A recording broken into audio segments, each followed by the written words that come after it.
Most people think they know why the American Civil War happened. Ask anyone on the street and you'll get a clean, simple answer. Slavery. The North wanted to end it. The South wanted to keep it. They fought. The good guys won. End of story.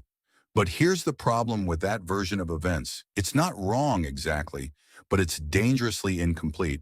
And when you strip away the simplified textbook narrative and actually follow the money, the politics, the backroom deals, and the decades of escalating brinksmanship that led to the bloodiest conflict in American history, you discover something far more unsettling.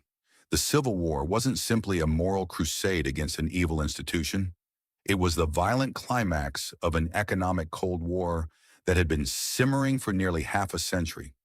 A collision between two fundamentally incompatible systems of wealth creation, two visions of what America was supposed to become, and two ruling classes who understood, perhaps better than anyone, that whoever controlled the future of the Western territories would control the future of the nation itself.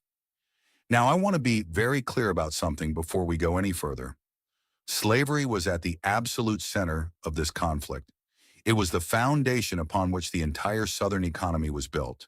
It was the moral catastrophe that defined the era.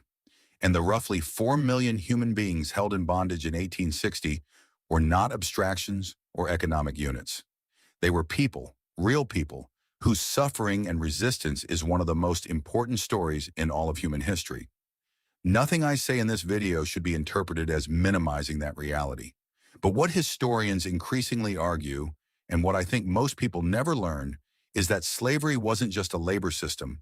It was a financial instrument. It was a currency.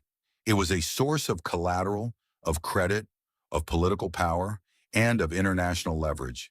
And to understand why 620,000 Americans killed each other between 1861 and 1865, you need to understand how deeply slavery was woven into the financial architecture of the entire nation.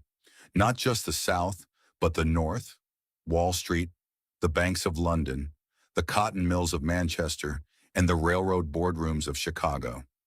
So let me take you back not to the first shots at Fort Sumter, but to where this story really begins decades earlier in a world where the seeds of war were planted not on battlefields, but in congressional chambers, tariff negotiations, and the ledgers of the most powerful banks on earth.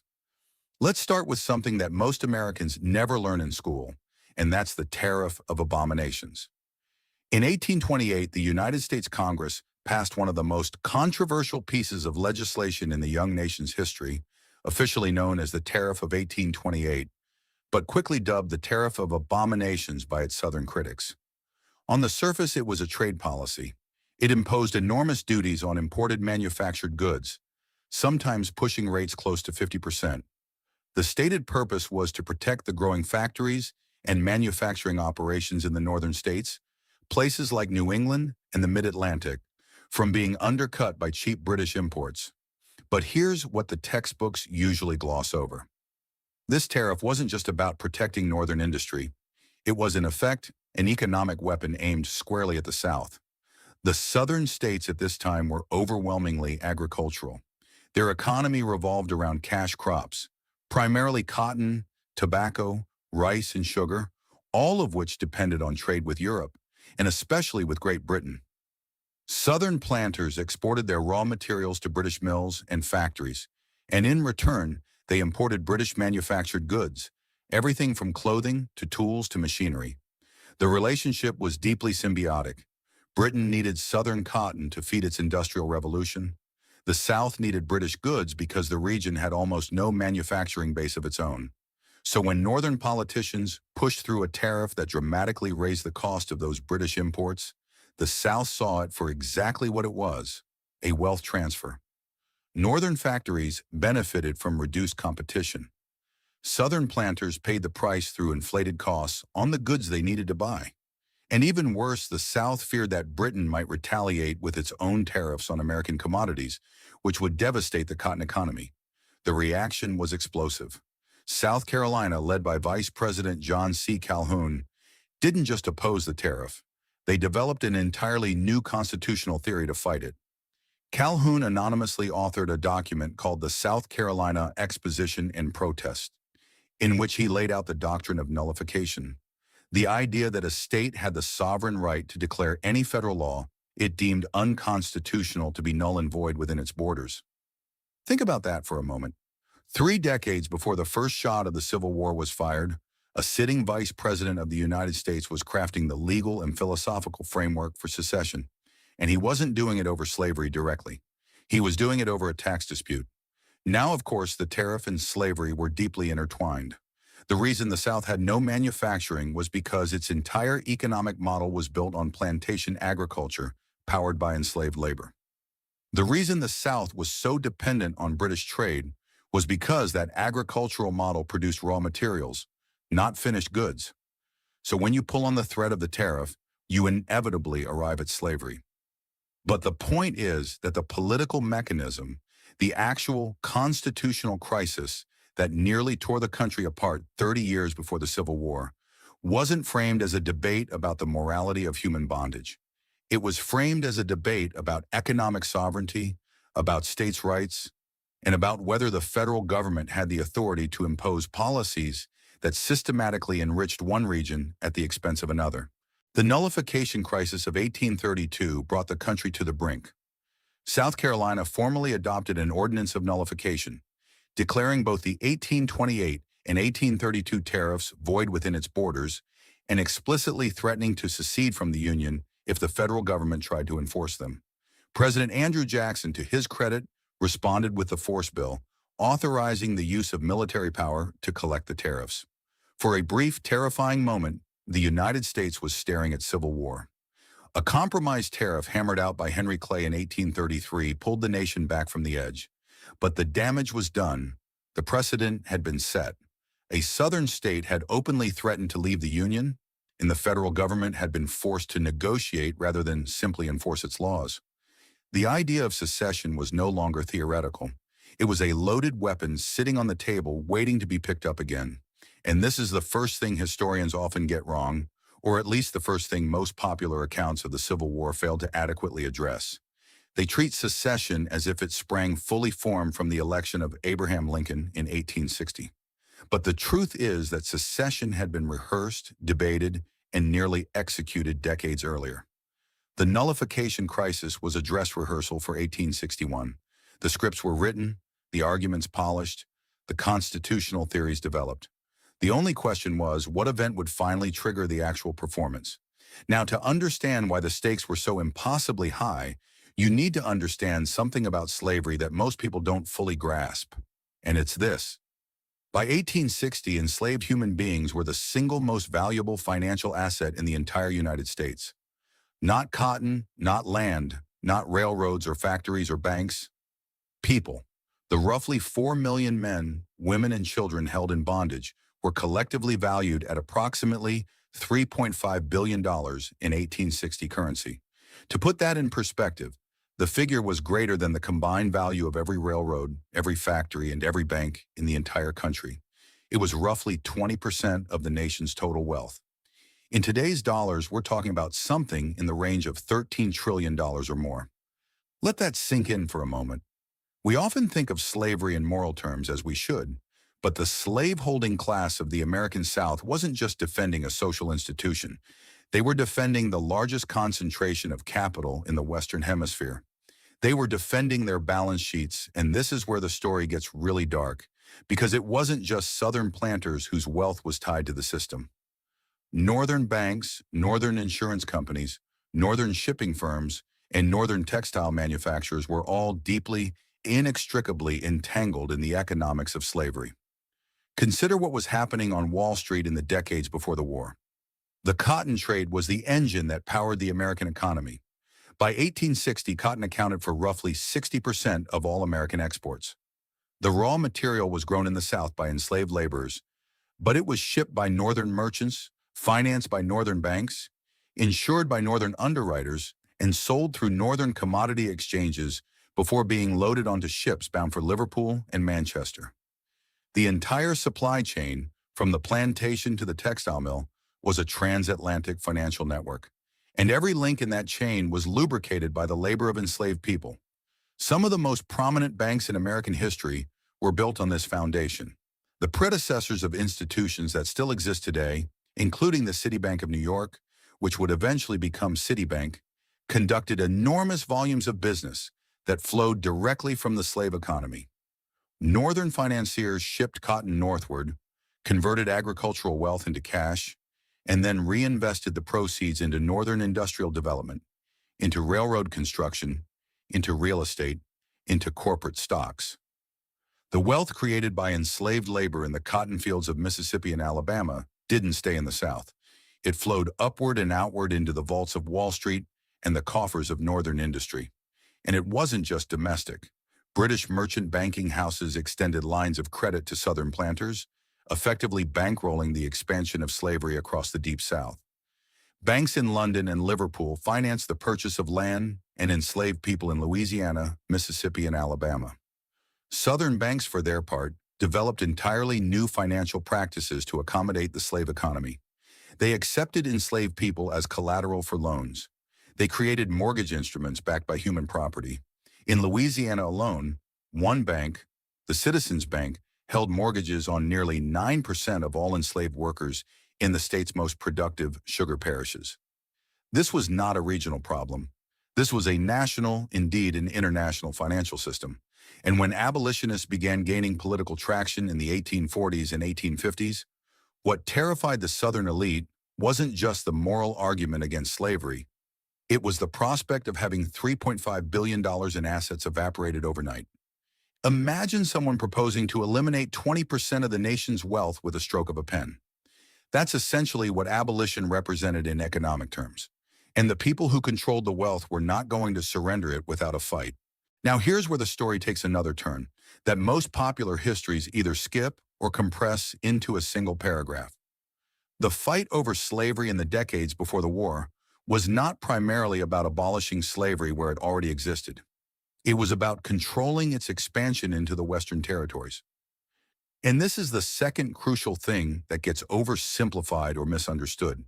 The Founding Fathers, for all their contradictions, had established a fragile equilibrium. The Missouri Compromise of 1820 drew a line across the map at the 36 degrees 30 minutes latitude. Slavery would be permitted south of that line in the Louisiana territories and prohibited north of it, with Missouri itself admitted as a slave state to balance Maine's admission as a free state. It was an imperfect, morally compromised solution, but it held for over 3 decades because it maintained the political balance of power in the United States Senate, where every slave state had its counterpart in a free state. This balance was everything. It was the keystone of the entire political architecture of the antebellum republic because, as long as the number of slave states and free states remained equal, the South could block any legislation it found threatening. It could prevent tariffs from being raised too high. It could prevent federal funding from being directed exclusively to Northern infrastructure. And most importantly, it could prevent Congress from ever passing a law that touched the institution of slavery itself. But westward expansion was relentlessly destabilizing this equilibrium. Every new territory that was organized, every new state that applied for admission, triggered a crisis. Would it be free or slave? The answer to that question didn't just determine the fate of that territory. It determined the balance of power in Washington. It determined who would control the Senate, and by extension, who would control the federal government. The Compromise of 1850 was the next attempt to manage this pressure. California was admitted as a free state, but the territories of New Mexico and Utah were organized under the principle of popular sovereignty, meaning the settlers themselves would decide whether to permit slavery. The compromise also included a dramatically strengthened Fugitive Slave Act, which required northern states to return escaped enslaved people to their owners and impose severe penalties on anyone who aided them. This provision was meant to reassure the South that the North would respect slave property, but it had the opposite effect. It enraged Northern public opinion, turned ordinary citizens into reluctant participants in the slave system, and radicalized people who had previously been indifferent to the abolitionist cause. And then came the Kansas-Nebraska Act of 1854. And this is where the entire system began to unravel. Senator Stephen Douglas of Illinois, who was championing the construction of a transcontinental railroad with its eastern terminus in Chicago, needed Southern votes to organize the Nebraska territory through which the railroad would pass. To get those votes, he offered the South something extraordinary. He proposed repealing the Missouri Compromise entirely and applying popular sovereignty to the new territories of Kansas and Nebraska, both of which were north of the 3630 line and should have been permanently closed to slavery. The repeal of the Missouri Compromise was a political earthquake. It shattered the fragile peace that had held for 34 years. Northern opponents of slavery were incandescent with rage. The Whig Party, which had been one of the two major political parties in the country, essentially collapsed. And from its ashes rose the Republican Party, a new political force organized around a single principle, the containment of slavery. Not abolition, mind you, containment. The early Republicans didn't campaign on freeing the enslaved. They campaigned on preventing slavery from spreading into the territories. This distinction matters enormously, and it's the third thing that popular history tends to get wrong. Abraham Lincoln, the man who would become the great emancipator, did not run for president in 1860 on a platform of abolishing slavery. He ran on a platform of preventing its expansion. In his famous debates with Stephen Douglas in 1858, Lincoln made his position clear. He believed slavery was morally wrong. He opposed its spread into the territories, but he explicitly stated that he had no intention and no constitutional authority to interfere with slavery, where it already existed. This was not a radical abolitionist position. It was, by the standards of the time, a moderate one. But to the Southern slaveholding class, even containment was an existential threat. And here's why. The cotton economy was inherently expansionist.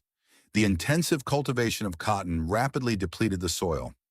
After a few years, a cotton plantation would begin to see declining yields, and the planter would need new land to maintain production. This is why slavery had spread so aggressively westward throughout the first half of the 19th century, from the original tobacco-growing regions of Virginia and the Carolinas into the Deep South, into the rich bottomlands of Alabama, Mississippi, Louisiana, and eventually into Texas. If slavery could not expand into the western territories, it would eventually be hemmed in, surrounded by free states, and slowly strangled economically. Moreover, the expansion question was really a question about political power. If the territories were organized as free states, the South would lose its balance in the Senate. It would become a permanent political minority. A Northern-dominated Congress could then pass tariffs, fund Northern infrastructure, and eventually, perhaps inevitably, move against slavery itself. For the South, containment didn't mean coexistence. It meant slow-motion extinction. And the slaveholding class was not prepared to accept that fate. The violence didn't wait for 1861.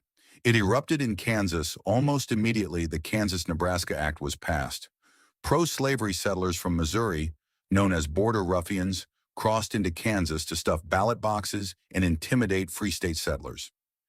Anti-slavery immigrants from New England, organized by groups like the New England Emigrant Aid Company, flooded into the territory to counter them. Between 1855 and 1859, the territory descended into a guerrilla war. Pro-slavery forces sacked the town of Lawrence. The abolitionist John Brown retaliated with the Pottawatomie Massacre, personally leading a group that hacked 5 pro-slavery settlers to death with broadswords. Rival territorial legislatures were established. Armed militias roamed the countryside. The period became known as Bleeding Kansas, and it was, in every meaningful sense, the opening act of the Civil War. What was happening in Kansas was a proxy war, a preview of the larger conflict to come. It demonstrated that the question of slavery's expansion could not be resolved through legislation or compromise. It could only be resolved through force, and both sides were beginning to understand this. Meanwhile, the Supreme Court threw gasoline on the fire. In 1857, Chief Justice Roger Taney handed down the Dred Scott decision, one of the most infamous rulings in the court's history. The case involved Dred Scott, an enslaved man who had been taken by his owner into free territories, and sued for his freedom on the grounds that his residence in free territory had made him free. Taney's ruling was sweeping and devastating. He declared that Black Americans, whether free or enslaved, were not citizens of the United States, and therefore had no standing to sue in federal court. He further ruled that Congress had no authority to prohibit slavery in the territories, effectively declaring the Missouri Compromise and all similar legislation unconstitutional. And he asserted that enslaved people were property, protected by the Fifth Amendment, and could be taken anywhere in the United States without losing their enslaved status. The Dred Scott decision didn't just rule against one man, it demolished the legal foundation of the containment strategy. If Congress couldn't ban slavery in the territories, then the Republican Party's entire platform was unconstitutional. The ruling was a gift to the South, but it was also a provocation that pushed the North toward a more radical position. If the legal system wouldn't contain slavery, then perhaps only political power could. And if political power failed, then perhaps only violence remained. By 1859, the country was a powder keg. John Brown, the same man who had led the Pottawatomie Massacre in Kansas, launched his audacious raid on the federal arsenal at Harper's Ferry, Virginia, with the intention of arming enslaved people and sparking a massive slave rebellion across the South. The raid failed. Brown was captured, tried, and hanged. But his actions terrified the South beyond anything that had come before. Here was a white man, funded by Northern abolitionists, who had attempted to incite a violent insurrection. In Southern eyes, this was proof that the North was no longer content with containment. They wanted destruction. Brown's execution transformed him into a martyr in the North. Church bells rang, poets wrote elegies. Ralph Waldo Emerson called him a new saint who would make the gallows glorious like the cross. To the South, the Northern reaction to Brown's raid was even more alarming than the raid itself. It suggested that a significant portion of Northern society endorsed violent action against slavery. The trust between North and South, already fractured, was now shattered beyond repair. And so, we arrive at 1860 and the election of Abraham Lincoln. Lincoln won with just under 40% of the popular vote. He wasn't even on the ballot in 10 Southern states. His victory was entirely a Northern phenomenon, proof to the South that a president could be elected without a single Southern vote. The implications were terrifying. If the North could control the presidency without the South, then the South had already lost the political war. Containment wasn't a future threat. It was the present reality. South Carolina seceded on December 20th, 1860, 6 weeks after Lincoln's election and 3 months before he even took office. Mississippi, Florida, Alabama, Georgia, Louisiana, and Texas followed within weeks. By February of 1861, they had formed the Confederate States of America with Jefferson Davis as their president. Now, if you read the secession declarations, and I encourage everyone to do this because they are remarkably revealing documents, you will find something that completely demolishes the myth that the war was primarily about states' rights in some abstract constitutional sense. The declarations are explicit. They name slavery by name over and over again as the cause of secession. Mississippi's declaration states plainly that their position is thoroughly identified with the institution of slavery and calls it the greatest material interest of the world. Georgia's declaration details a long list of grievances related to slavery in the territories. South Carolina's declaration focuses on the failure of northern states to enforce the Fugitive Slave Act and the election of a president whose opinions and purposes are hostile to slavery. Texas complains that the federal government has failed to protect slave property on the frontier. These are not ambiguous documents. They are not abstract meditations on constitutional theory. They are declarations of economic and political war, and the word slavery appears in them again and again. The idea that the war was about states' rights rather than slavery is a post-war invention, a creation of the lost cause mythology that emerged in the decades after the Confederacy's defeat. The actual leaders of the Confederacy had no difficulty articulating exactly what they were fighting for. Alexander Stephens, the vice president of the Confederacy, made this staggeringly explicit in his infamous cornerstone speech of March 1861, in which he declared that the Confederacy's foundations were laid upon the great truth that the Negro is not equal to the white man, and that slavery, subordination to the superior race, is his natural and normal condition. So here is the paradox, and this is what I think historians get wrong, or at least what they fail to communicate clearly enough. It was all about slavery, and it was also about much more than slavery. These two statements are not contradictory. They are complementary. Slavery was the central issue, but it was the central issue because it was embedded in everything else, in trade policy, in banking, in territorial expansion, in constitutional theory, in international relations, in the very structure of American capitalism. You cannot separate slavery from the tariff debates. You cannot separate it from the railroad question. You cannot separate it from Wall Street or London or the cotton mills of Lancashire. Slavery wasn't just one issue among many. It was the lens through which every other issue was refracted. And this brings us to another dimension of the story that most accounts underplay, and that is the international context. The American Civil War was not a purely domestic affair. It was a global event with global implications because the American cotton economy was the beating heart of the international industrial system. By the late 1850s, Great Britain imported roughly 78% of its cotton from the American South. Cotton was the raw material that powered the British textile industry, which was itself the engine of the world's largest and most powerful economy. The mill towns of Lancashire, cities like Manchester and Liverpool, were utterly dependent on a steady flow of southern cotton. Hundreds of thousands of British workers owed their livelihoods to the continued operation of the American plantation system, and the financial connections ran even deeper.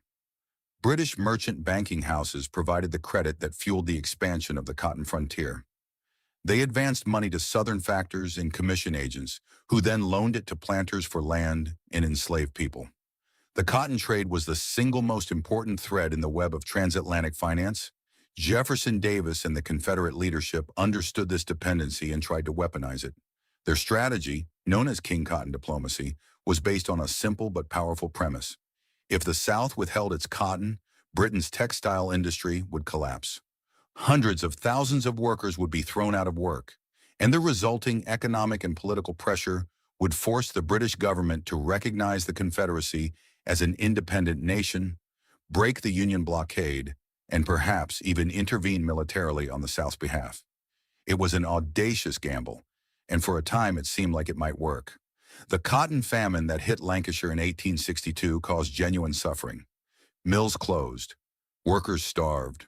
Delegations of cotton merchants and manufacturers descended on London and Paris, pleading with their governments to recognize the Confederacy and bring the blockade to an end.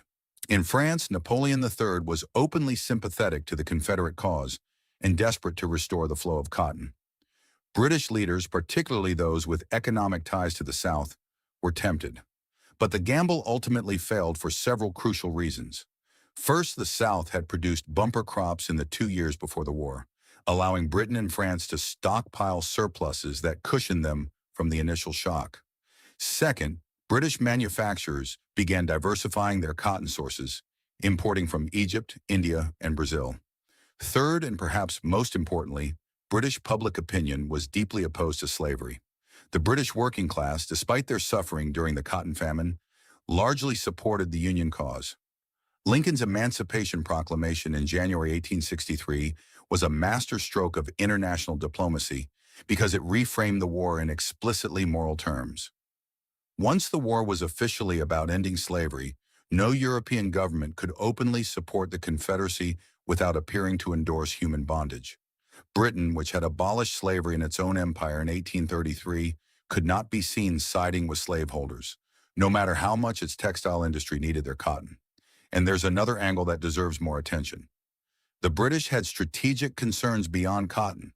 They knew that a war with the Union would mean an invasion of Canada, the destruction of the British merchant fleet, and the disruption of food imports from the American North, which had become increasingly important.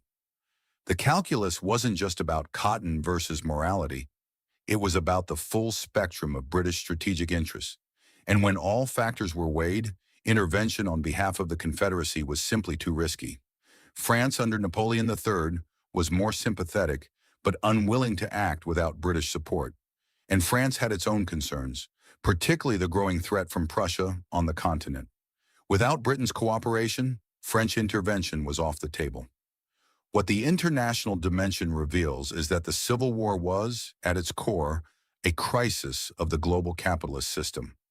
The cotton economy linked the American South to the factories of Europe, the banks of London, and the merchant houses of New York in a web of mutual dependency. When that web was torn apart by secession and war, the shock waves rippled across the Atlantic. The Civil War wasn't just an American event. It was a global reckoning with the contradictions of an economic system built on enslaved labor. Let me now talk about something else that often gets lost in the standard telling, and that's the role of the border states. When we think of the Civil War, we tend to imagine a clean geographic split, the North versus the South, but the reality was far messier. Four slave states, Delaware, Maryland, Kentucky, and Missouri, remained in the Union despite permitting slavery within their borders. Lincoln understood that losing these states would be catastrophic. Kentucky alone controlled the Ohio River, a vital transportation artery. Maryland surrounded Washington, D.C. on three sides. If Maryland seceded, the national capital would be an island in Confederate territory. Lincoln's management of the border states reveals something important about the true nature of the conflict. He couldn't frame the war as a crusade against slavery because doing so would push the border states into the Confederacy. For the first 18 months of the war, Lincoln's official position was that the war was being fought to preserve the Union, not to free the enslaved. When General John Fremont issued an emancipation order in Missouri in 1861, Lincoln revoked it. When General David Hunter freed enslaved people in South Carolina, Georgia, and Florida, Lincoln overruled him too. The president was walking a razor's edge, fighting a war caused by slavery while publicly insisting that the war wasn't about slavery because admitting the truth would cost him the border states and possibly the war itself. This is deeply ironic, and it's another thing that the simplified narrative obscures. The war was absolutely about slavery. The Confederacy said so explicitly, but the Union initially couldn't say so because its own coalition included slaveholding states. The Emancipation Proclamation, when it finally came in January 1863, was a carefully calibrated document. It freed the enslaved only in Confederate-held territory, where Lincoln had no actual authority to enforce it. It explicitly exempted the border states and Union-occupied areas of the South. It was a war measure designed to undermine the Confederate economy and open the door for black military service, as much as it was a moral statement. None of this diminishes the proclamation's significance. It transformed the character of the war. It made abolition a Union war aim. It paved the way for the 13th Amendment. And it made clear that there would be no negotiated peace that preserved slavery. But understanding the political constraints under which it was issued helps us see the full complexity of the conflict. The Civil War wasn't a simple morality play. It was a political, economic, and military crisis of extraordinary complexity in which moral imperatives were constantly entangled with strategic calculations. Now let me pull back and talk about the deeper structural forces that made war essentially inevitable. Because I think the most important thing historians get wrong isn't any single factor event. It's the framing. They present the war as if it could have been avoided, as if some better compromise, some wiser leadership, some more moderate course of action could have prevented 620,000 deaths. But when you look at the structural dynamics, the war appears less like a failure of diplomacy and more like the inevitable result of an irreconcilable economic contradiction. The United States in the first half of the 19th century was really two countries sharing a single government. The North was industrializing rapidly. It was building factories, railroads, and canals. It was attracting waves of European immigrants who provided cheap labor for its growing manufacturing sector. Its economy was diversifying, modernizing, and urbanizing. The South, by contrast, was locked into a monoculture agricultural model built on enslaved labor. It produced raw materials for export, but manufactured almost nothing. It had fewer railroads for factories, fewer schools, and fewer cities. Its wealth was concentrated in the hands of a small planter aristocracy whose power rested entirely on the continued existence of slavery. These two economic systems had fundamentally different needs from the federal government. The North wanted high tariffs to protect its infant industries. The South wanted low tariffs to keep the cost of imported goods down. The North wanted federal investment in infrastructure, roads, canals, and railroads that would connect its growing industrial network. The South was suspicious of federal spending that didn't directly benefit its agricultural economy. The North wanted a national banking system that could provide stable credit for industrial expansion.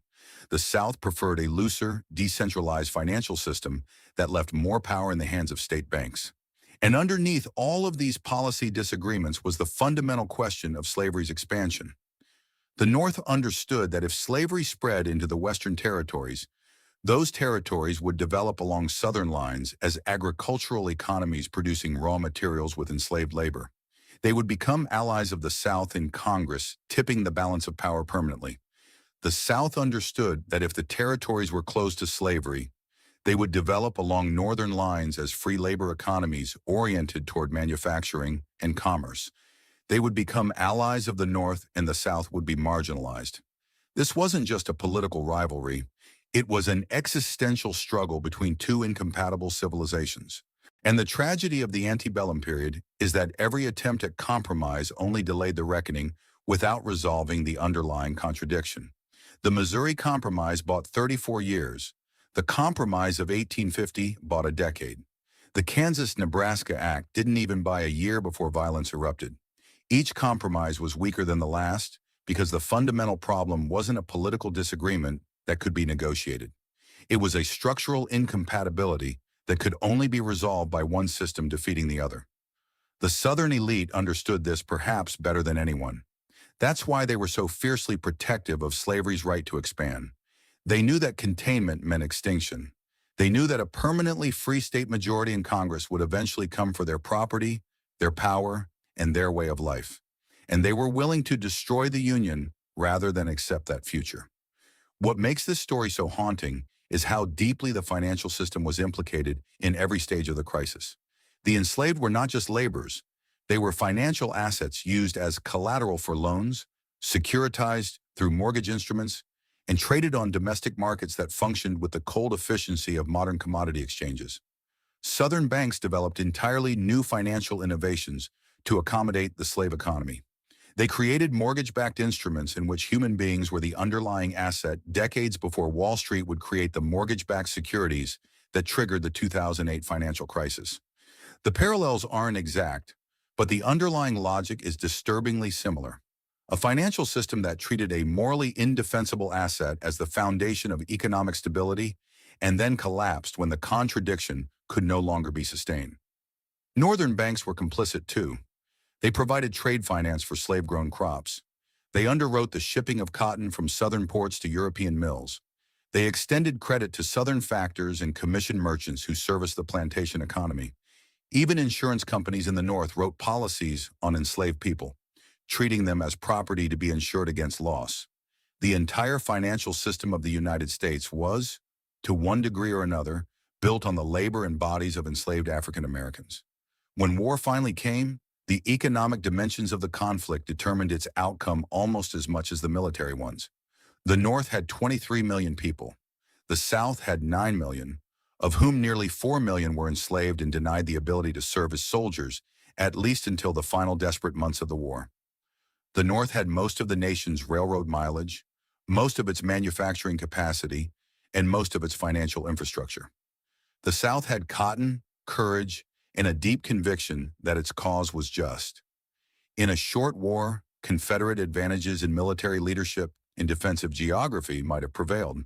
But in a long war, the North's industrial and demographic superiority was overwhelming, and the war was long. By 1865, the Confederacy was exhausted, its economy shattered, its infrastructure destroyed, and its labor system dismantled. The 13th Amendment, ratified in December of that year, formally abolished slavery throughout the United States, eliminating at a stroke what had been the nation's largest single financial asset. It was the most radical act of expropriation in American history, and arguably in the history of the modern world. $3.5 billion in wealth simply eliminated without compensation. No other country in the Western Hemisphere ended slavery through such a cataclysmic process. Britain had compensated its slaveholders when it abolished slavery in 1833. France had done the same.